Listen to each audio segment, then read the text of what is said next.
Hello, ladies and gentlemen. We're back in person for a live stream. The technology's a little wonky today, so let's get straight into the questions. Jonathan, MOAS is imminent.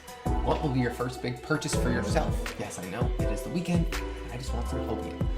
Justin, what is your first big purchase? Oh, probably the Giga Yacht is what I'm looking for on that front.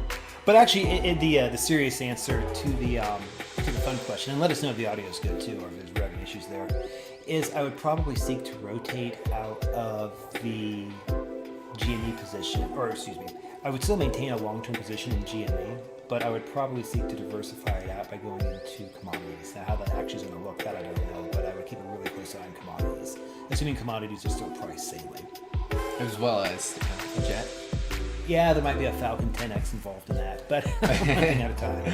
Yeah, so Justin has a big enough position size to get those jets and Giga Yachts. I personally do not, so I would be looking to diversify and probably set up a portfolio similar to George Gammon, how he sets up a 10-80-10, which is 10% physical gold, 10% speculation, which I would probably do call options on a variety of commodities, and then 80% dividend paying stocks that pay you to own them. I would do that in very value oriented names as well as commodity producers. So I would be chasing dividends and hopefully living off those dividend yields. If, let's say, I could make sufficient income off the dividends to live off, then I can pursue other interests. Yeah. Josh, I'll say, turn down the music for a second. So, Gotcha. Good call. I'm not the tech guy, so Justin's the tech No, it's guy. brand. Scroll down. Yeah, this one? No, scroll down. All the way at the bottom. Change it down to like 15. All right, hopefully this is better. Can you? Yeah, thank you. Hello, Phil C. Yeah. You're shorting Neo and Hood. I like it. I don't know. I would pull up a chart, but this is not my setup. I just flew out to Houston this morning. Me and Justin are starting a nice long fast. Yeah. Is there any? Can we see any fuckeries? Any way the fuckery shorts can use to get out of a shared divvy? I think Pi-Fi was just talking about this. It would probably be easier because there'd be more volume in the stock, and if there's more volume, it's easier to fidungle with. But I think overall, it depends on how much FOMO there is going into it. So I don't know. It depends. If we see a run up going into the share dividend, the share split, then there's a situation where there's more volume, which means they can probably do some shenanigans behind the scenes. But overall, I think it is more bullish for a MOAS style event than bearish. Yeah. And what I would say too is that the short answer to the question is, well, probably. The short guys, they're very good at figuring out how to maintain and how to continue to operate in this.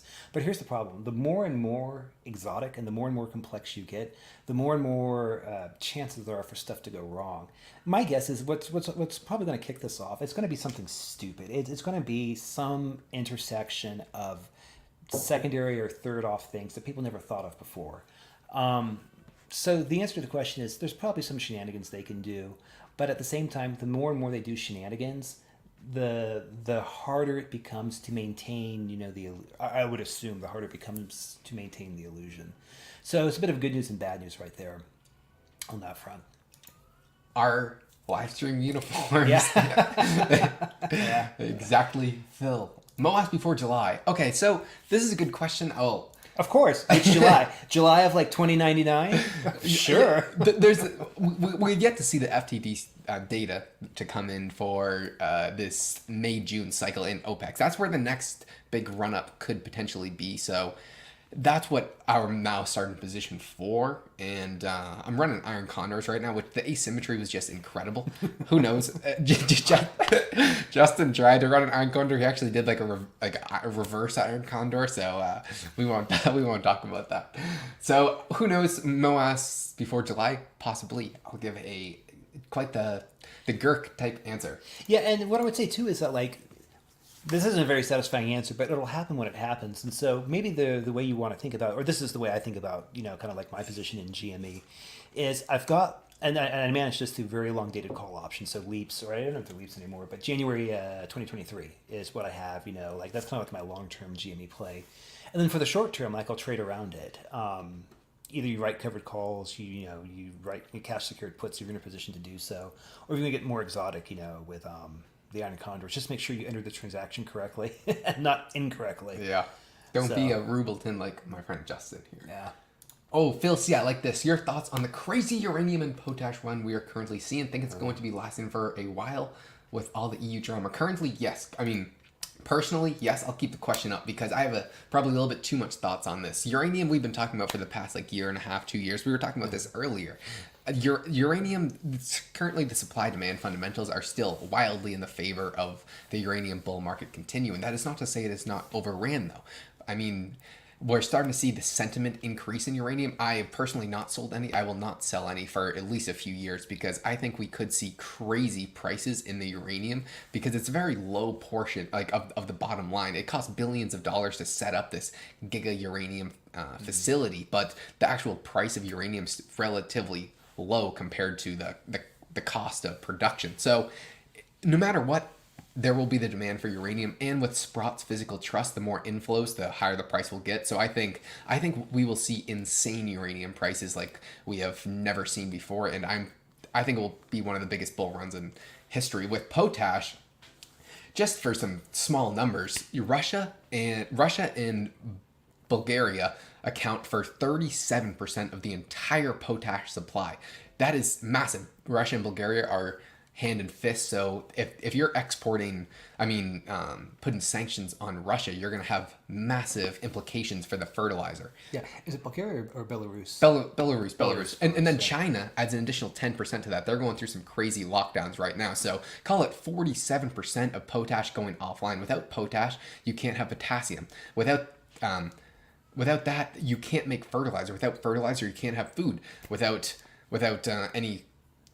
any crops, you can't feed the animals, and there would be no meat. I mean, without this potash, we could potentially see 50% less food on a global scale. So I was max long fertilizers for the longest time. Then I paper handed out to buy GME. So what does that say about me? I'm just a dumb rubleton. Anyway, so I do think this will last a while, and I think it will get ugly. Yeah. I think uranium prices will really skyrocket, and fertilizer will get bad. We're probably going to make a video on the potential food shortages coming up because I am pretty concerned myself. Yeah. And actually, just before you take away the question, so you mentioned the EU drama there, Phil. Europe, and that's Western Europe, is going to have to make up their mind sooner or later saying, listen, either we're going to have to accept the reality that we live in, and we're going to have to accept the fact that we want to continue to live at a certain standard. That is, if we walk into our home and flick the switch, we want the lights to come on, as Rick Rule likes to say. That sooner or later, yes, you might have to do business with people that make you feel bad. And that means you've got to prioritize, the facts above the feelings. I don't quite know if the Western Europeans are to that level yet. But sooner or later, if you have food shortages, or at least if you have material prices and the increase of food, if you have a cold European winter coming up, not right now because we're going to the summer, but summer turns to winter soon enough, and you have a backdrop of skyrocketing energy prices, these are all things that theoretically will piss off the electorate. Now, will the electorate of Western Europe be enough to say, okay, listen, we still don't like Putin, but, we sure do like his energy. We sure do like his commodities. And will that be enough to overcome, the madness of people chasing their feelings? That I don't know. But my guess is that you have to have a little bit of pain and suffering in order to slap people in the face and get them to stop, going along the lines of, this moral indignation and outrage that seems to be driving the ship of state right now. Yeah, something else we could see is we could be saying, Putin bad, we will not do any deals with Russia, but we'll do it with China. So China goes to Russia, they'll buy the potash, and then they'll flip it for a nice profit onto the Western nations. Either way, the prices are going to go up. Yeah, you're just laundering it through to cat out of people's emotions.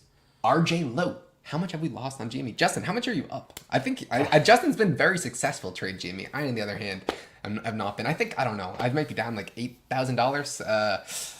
But not too much compared to my position size. Yeah, GME. What's the line from C-Lab? She is a fierce and fickle mistress. So the thing on my front is that I'm still trying to again, as I'm much more a real estate guy than an equities guy, and so I'm still trying to learn the ins and the outs of it.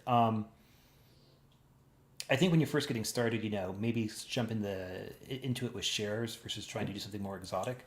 And I was actually almost down, just the screen cap, it was like almost 200. 200,000. Yeah, so I mean, the loss turned itself around. He actually ended up closing that out for a profit too. Way to go, Justin. Yeah, but yeah, that was not the most financially responsible thing that I've done. So the answer is, well, not much yet, but I'm doing my best to see if I can pump up those numbers to make it be a bit more egregious than what it already has. Yes, Justin, what pushed you over the edge to go big on GME? Oh, it's the name. GameStop. Yeah. I'm completely serious. He just likes the stock. stock. He likes the stock. Yeah, he likes the stock. No, but like seriously, if you're going to stop a game, like why wouldn't you call this thing GameStop? And I can think of about 17 other reasons, but none of them are really substantial right now for that. But it just seemed working in real estate and my background's in accounting, you have to develop a nose for smelling out bullshit. And this entire, not GameStop itself, but like the situation surrounding GameStop, the corporate responses that you've seen from sophisticated players, both in the market and out of the market. Think like, the media, the MSNBC or the whatever, the financial press, It does not pass the sniff test. Yeah, and there's this silence that's eerie. It's a case of the dog not barking. It's just one more thing that I look at this and I say to myself, there's something up here. But as who asked the question earlier? So the real question is like, when is this going to happen, right? That's really the question everybody wants to know, and that's especially if you're playing options, that's a question you must get right. And if you don't think you can get that right, or if you don't think you've got an edge, then default back into just owning shares, or maybe you own shares and then you sell options, or covered calls, or whatever. You can kind of trade around your position, take some stuff in the interim while you kind of wait for the big stuff to pan out. Yes, and he just has a lot more money than most people. No.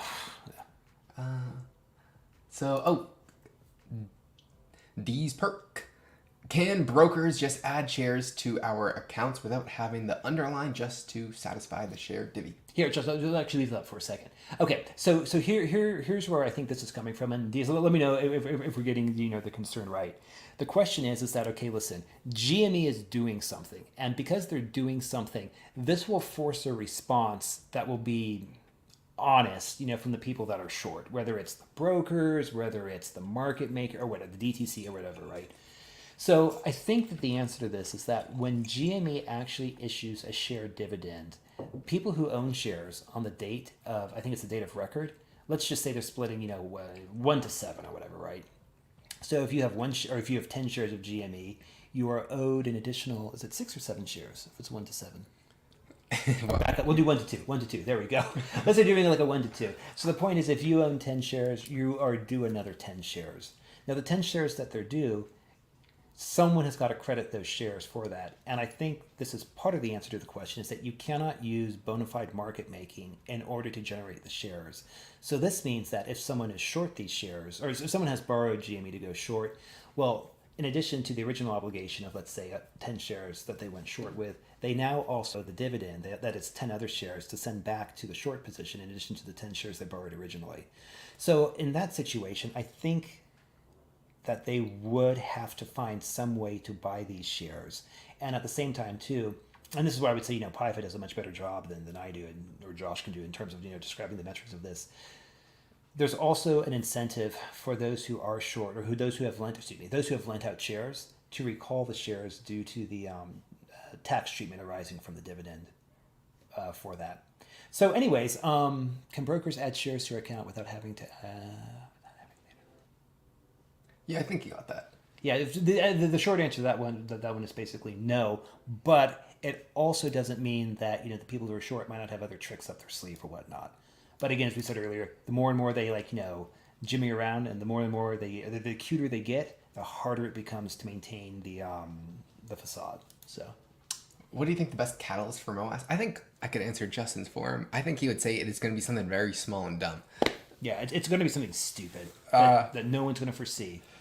Eventually, someone's gonna run out of money. You can't eventually, someone's gonna call bullshit and say, you know what, dude? I know you may be leveraged out your eyeballs, but you're gonna have to bump up the margin. Eventually, the day is gonna come, and when that day comes, then it will happen. On a timing, who knows? There are so many catalysts and small things that could drive into something larger, but ideally, for our ideal version of MOAS, it is a combination of things, and we need the call volume. So we need FOMO, and if the shares dividend split does that, then great. We need call volume though, because right now there's only 300,000 contracts, which would be about 30 million shares. If even if every single, like, ideally we want like 10% of the float to be exercised, or 10% of the shares in the call option to be exercised.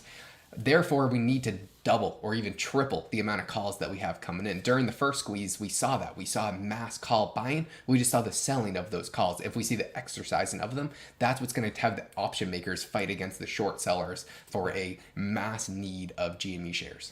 And Jeremy, here's something else to kind of think about this as well. Like, you asked for the best catalyst for the MOAS. In 98, when LTCM blew up, what caused it to blow up was you had someone do something that didn't make sense, and that is Russia defaulted on their own internal bonds. And when LTCM blew up, the LTCM models assumed that no sovereign would ever default on their own internal bonds. This is what I mean by something that's stupid, where you have these very sophisticated, very tightly wound systems that are very complex. But in order for the system to work, for these complex systems to actually do what they're designed to do, the system has to understand the inputs. In other words, the system might say, listen, this works as long as everyone acts rationally. But if someone starts acting irrationally, then people have a problem. And you might even say that already happened, right? With retail buying in and then refusing to sell. I mean, that actually might be part of it. You know, like literally retail was too stupid in order to be fleeced by people who were very good at fleecing retail. So the catalyst is going to be something along the lines. So I don't know what the catalyst is, but I think I can describe it. It's going to be an event or a series of events that no one foresaw coming. Or if they did foresee coming, they would have assumed that it would have not have been executed because no one in his or her right mind would have actually done it. So again, I can't say the specifics, but I think like big picture conceptually, in hindsight, that will be a very good descriptor of what starts it. It's like the snowflake that hits the avalanche, or that hits the snow that starts the avalanche. You know, it could be from a variety of things, and everyone can see the avalanche or the snow pack that can become the avalanche. But until you have the right thing that hits in the right spot, the right time, the right place to start the chain reaction, it hasn't. Great. Yas T, how well do we know each other? We made a video about this. I think it was the backstory of Macro After Dark. Yeah. Honestly, we've only known each other for maybe a year now, if that. It was June. Was it June? I don't know. We met at George Gammon's Rebel Capitalist Live last year in Miami. Yeah. Since then, we've just been macro addicts together. Yeah. Oh, answer that one. When Moon? That's an easy one. Sometime between now and the eventual heat death of the universe. Next question. Your predictions on the mass China lockdowns. How badly are we going to feel the pain in North America?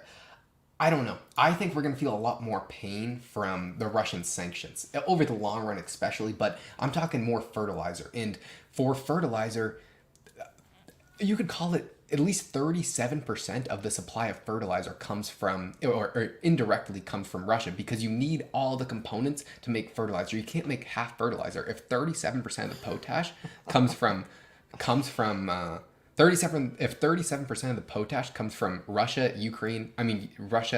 Belarus, what's it called? Belarus. Then you can't get it. There's no other way, unless, of course, there's some shenanigans going on. They're going to sell it to someone else, which will then flip it to the Western nations.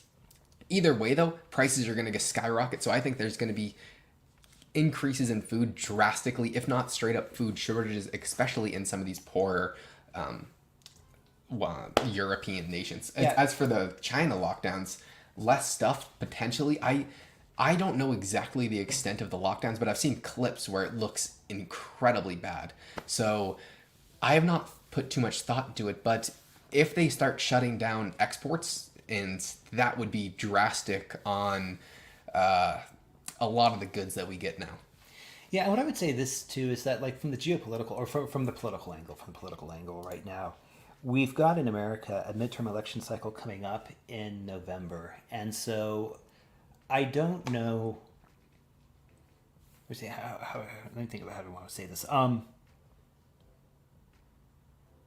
Going into the election cycle, I would expect things to get crazier, not more normal, as you have both, the overt battles that are taking place as well as the covert battles that are taking place. I mean, the case in point in this front is that I think it's no coincidence that the son of a certain politician's laptop is back in the media.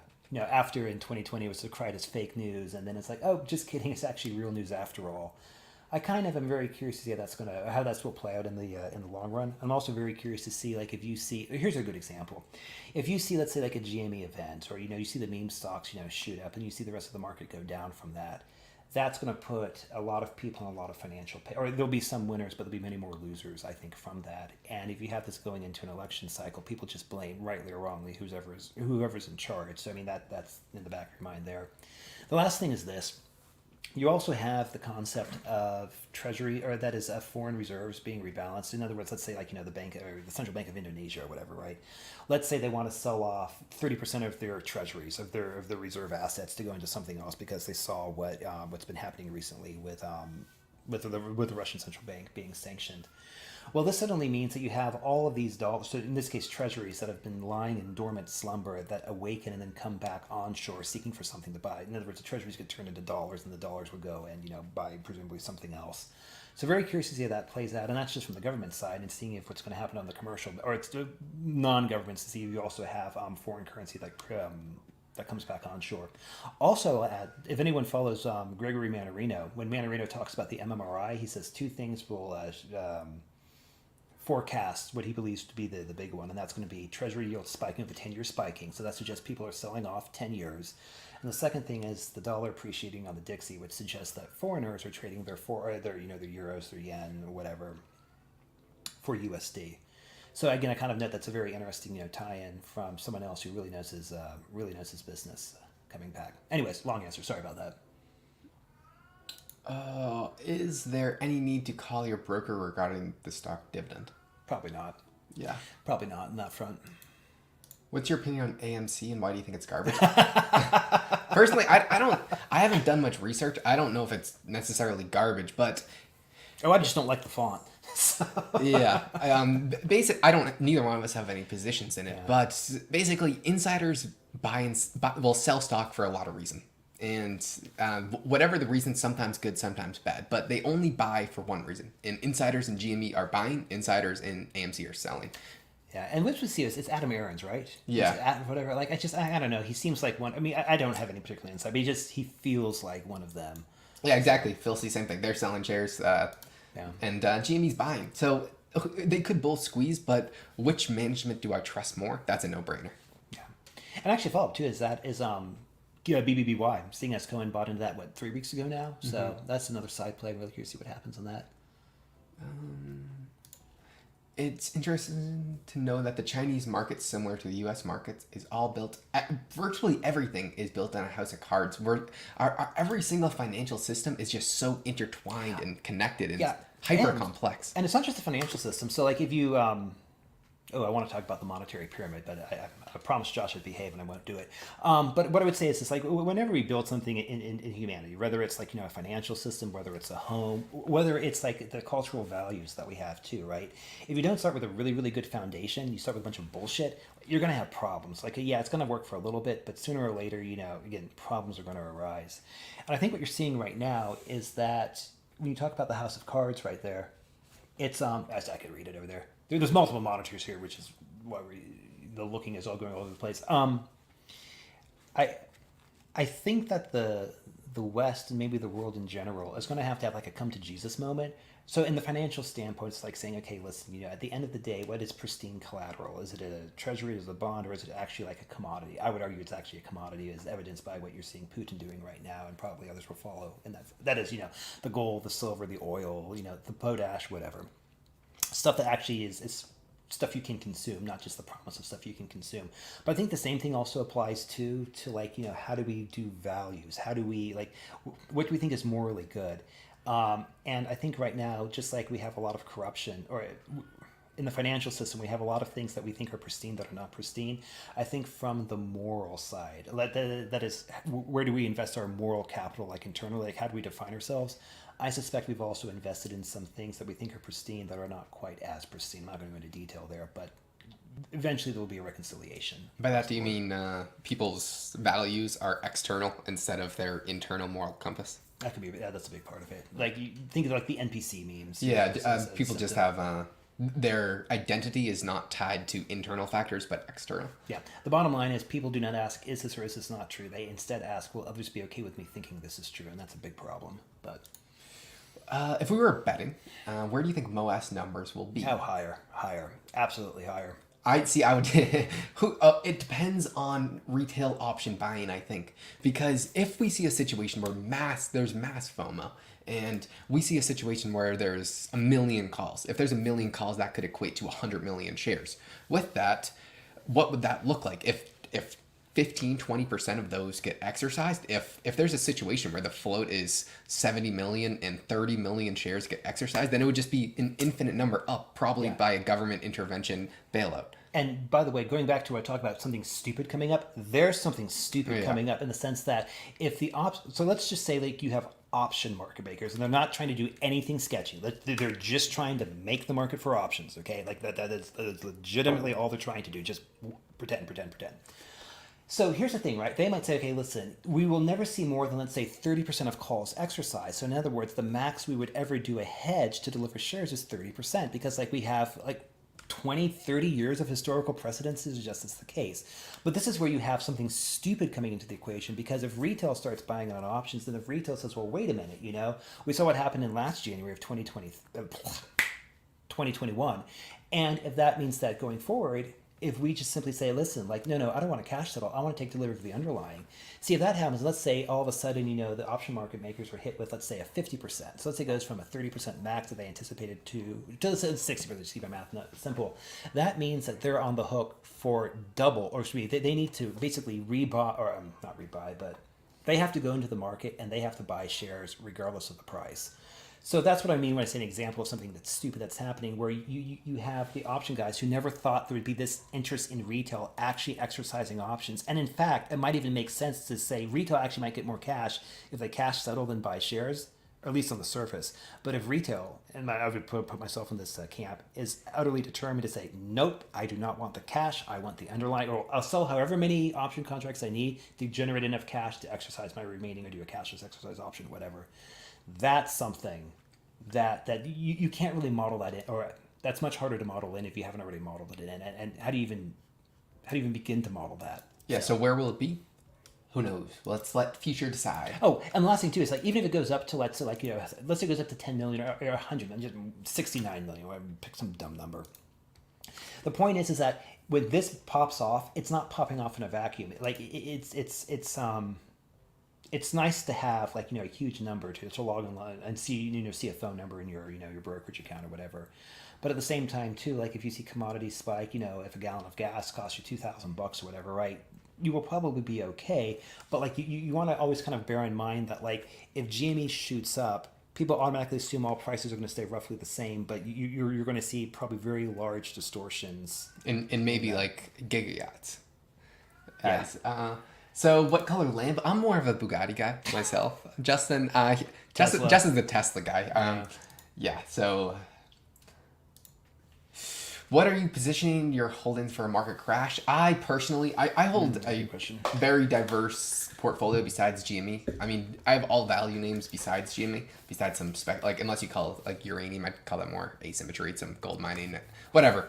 I have some SPY puts. When the VIX was getting down towards 18, 19, I'm a buyer at VIX. And with the current levels right now, just because, I mean, even with this, I bought some more SPY puts this week just because the Fed came out and said next month they're going to do QT. Yeah, I mean, $95 billion of QT. I think we're going to see a situation where the market is shrugging everything off. It doesn't care right now. I think nobody will care until everybody cares all at once. So personally, I just buy SPY puts because ton of leverage, not too much cost. I'm going out, I don't know, till like August, September. So going pretty far out, 6 to 8 months. Yeah, and in my case, I've got a little bit of a play on BBY again, just because Cohen's in it, and then beyond that, all I would have is some very speculative silver miners. Yeah. So can I retire with XX shares? Who knows? I don't know. Oh, that's an easy question. You can actually retire with 0 shares. The question is what kind of level do you want to have in retirement? Yeah. So, but what I would say is. So the real question is what standard of living will I have? Who knows? I mean, it's gonna. What will the world look like after this as well? I don't know. And it is hard to forecast something like that. So I have absolutely no clue. Yeah, Jonathan. So I have quite a few SPY puts. That's pretty much it. I go at the money, high delta. So yeah, that's pretty much what I've been doing. Doesn't look like there's any more. Hello, all-nighter hider. Yeah. Well, yeah. I have lots of yeah. uranium too. I haven't even looked at it since I bought it like a year and a half ago. So I'm just sitting pretty and holding for the next few years, buying on dips. Pull up that one right here because both Jonathan and Phil see it. It's the Yeah. We already talked about which one. No, we haven't talked about that one. This one right here. Theoretically, we can see dumb numbers when GME molasses, but the $1 million question is when will the government intervene? So this is one thing where I slightly disagree with Pi-Fi on this one, and it's more so from like a conceptual. It's not that he's wrong, but it's more so this is that there is an argument that one can articulate that this would actually be in the government's. Or there's a silver lining to the government from letting this happen, mainly in the fact that it allows a major it creates a crisis, and the crisis opens the door to a revamp of the monetary system. So from that aspect, it's kind of like, it's like, Schwab in the World Economic Forum, whatever, right? You figure out the solution you want, and then once you figure out the solution you want, you then engineer the problem, because then the problem happens, and then you say, well, we just simply happen to have the fix, and here's the fix, or whatever. But on like a less tinfoil hat thing, think about this. If the government wanted to fix, let's say the deficit or back up, let's just say there's, 100 trillion of unfunded liabilities that let's say there's 100 trillion of obligations that the federal government has to service, and there's no way in hell it's going to be able to service it or whatever, right? Well, if you let something like this moas to an insane amount, what goes on is that you'll have a taxable event for many people, and the brokerages already have, the tax information, the KYC, and all that stuff. And if you have the Federal Reserve that can come in and basically bail out a failing DFMU like the DTCC or the OCC or whatever, or COMEX, if you follow metals. At the end of the line, there's a ton of cross currents. What will a government intervention be? Who knows?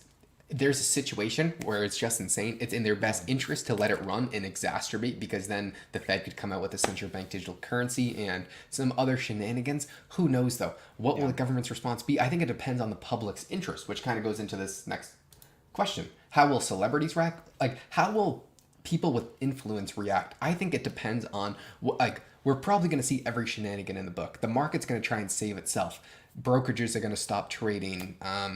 Mass hysteria around everything. And since we've already seen this last year with people not allowing selling or buying of shares, I think there could potentially be some public outcry, which that is where it's tough for the government to intervene when all eyes are on it.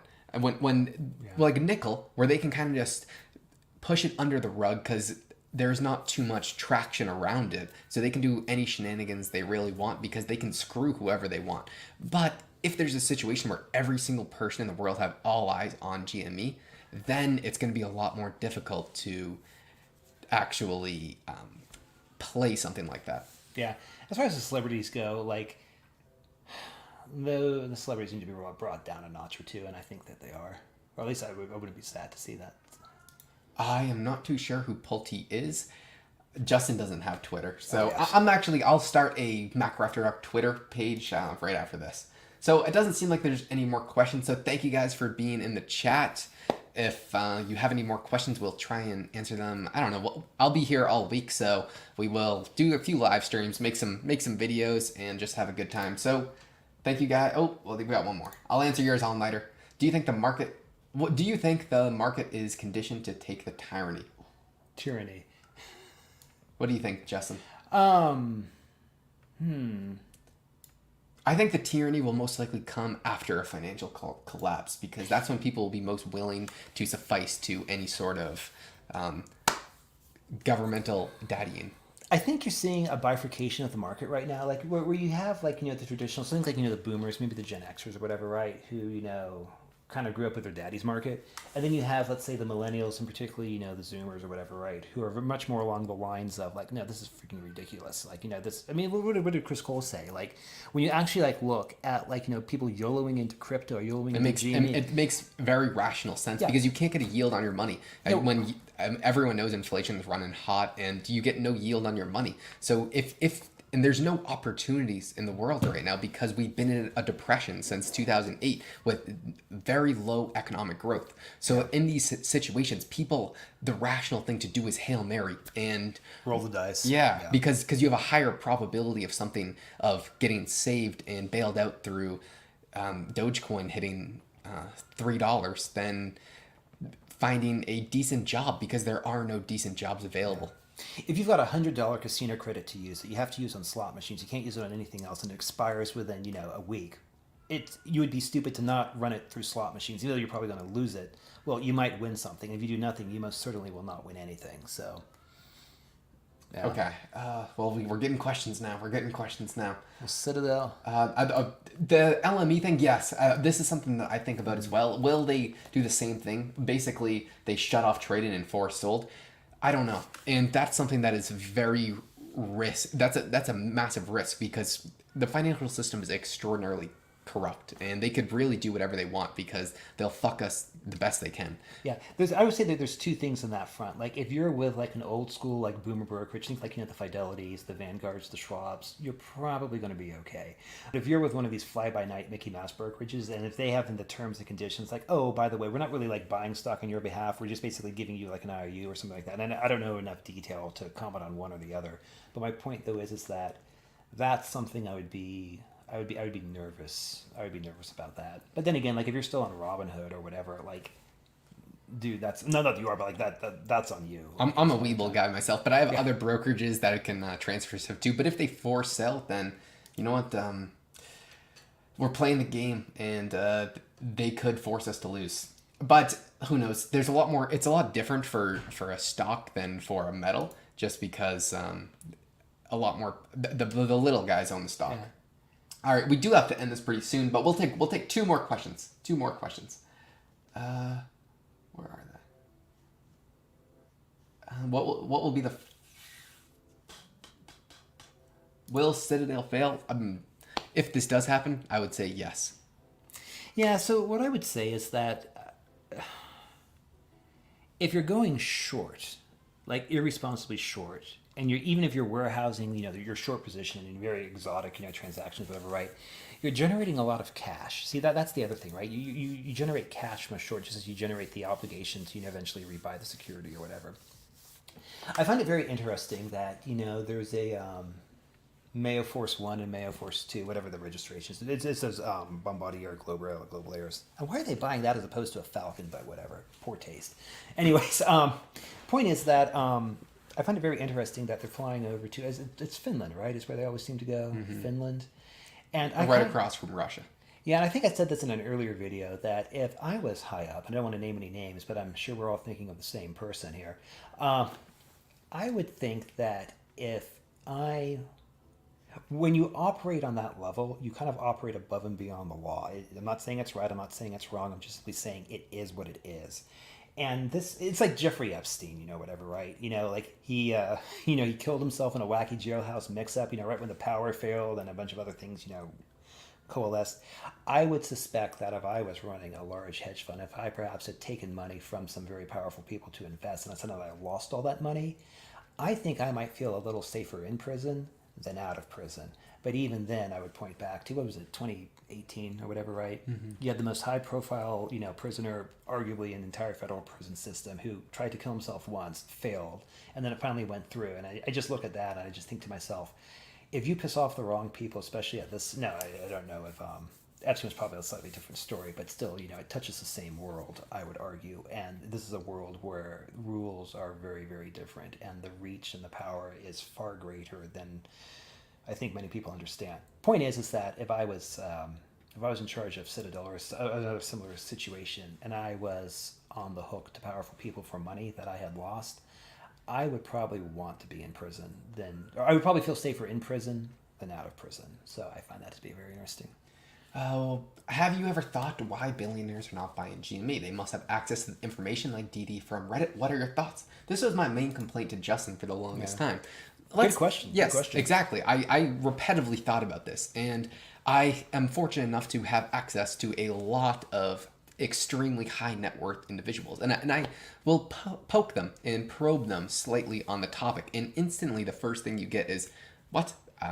It's just a meme stock. I don't care. So at least the hedge fund guys, the ex-retired old money hedge fund guys that I talked to, they just couldn't care less at all. And if you were a billionaire, is your goal really to grow your income? Do you want more money if you're a billionaire? It's unlikely. Why? Like, it is unlikely that you are going to be chasing massive yield if you are a billionaire.